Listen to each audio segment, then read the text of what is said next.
আসসালামু আলাইকুম ওয়ারাহমাতুল্লাহ। প্রিয় দর্শকবৃন্দ, জীবনের কঠিনতম পরীক্ষাগুলোর একটি হল অসুস্থতা। আর সেই অসুস্থতাগুলোর মধ্যে ক্যান্সার এমন এক নাম যা শুনলেই অনেকেই ভয় পায়। কিন্তু প্রিয় ভাই ও বোনেরা, মনে রাখবেন, আল্লাহ যেই রোগ দেন সেই রোগের ওষুধও রাখেন। আজ আমরা জানব ক্যান্সারের মতো কঠিন রোগ থেকেও কিভাবে একজন মুমিন আমল ও দোয়ার মাধ্যমে আশার আলো খুঁজে নিতে পারেন। প্রথমেই নিজের আমল ঠিক করুন। নিয়মিত ৫ ওয়াক্ত নামাজ আদায় করুন আর প্রতিদিন বলুন আস্তাক ফিরুল্লাহ অন্তত ১০০ বার। নিজের সব গুনাহের জন্য ক্ষমা চেয়ে নিন। আর বেশি বেশি দরুদ শরীফ পাঠ করুন, কারণ দরুদ আল্লাহর রহমতকে ডেকে আনে।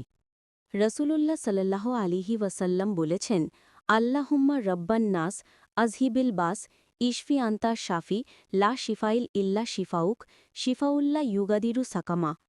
বুখারি ও মুসলিম। অর্থ, হে মানুষের রব, কষ্ট দূর করে দিন, আপনি আরোগ্যদানকারী, আপনারই আরোগ্যই সত্য আরোগ্য, যাতে কোনো রোগ না থাকে। এই দোয়াটি প্রতিদিন সকালে ও রাতে অন্তত ৭ বার পাঠ করুন। আরেকটি দোয়া হল আসালুল্লাহাল আজিম রব্বাল আরশেল আজিম আইয়াশফিয়াকা। অর্থ, মহান আরশের মালিক আল্লাহর কাছে প্রার্থনা করছি যেন তিনি আপনাকে সুস্থ করেন। কোরআনের আমল প্রতিদিন পড়ুন।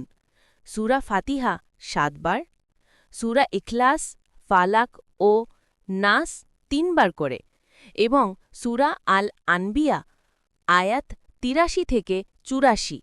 এই আয়াতটি নবী আইয়ুব আলাইসাল্লামের দোয়া, আন্নি মাসানিয়া দুর্রু ওয়া আন্তা আরহামুর রাহিমিন। অর্থ, হে আমার রব, কষ্ট আমাকে স্পর্শ করেছে, আপনি দয়ালুদের মধ্যে সর্বাধিক দয়ালু।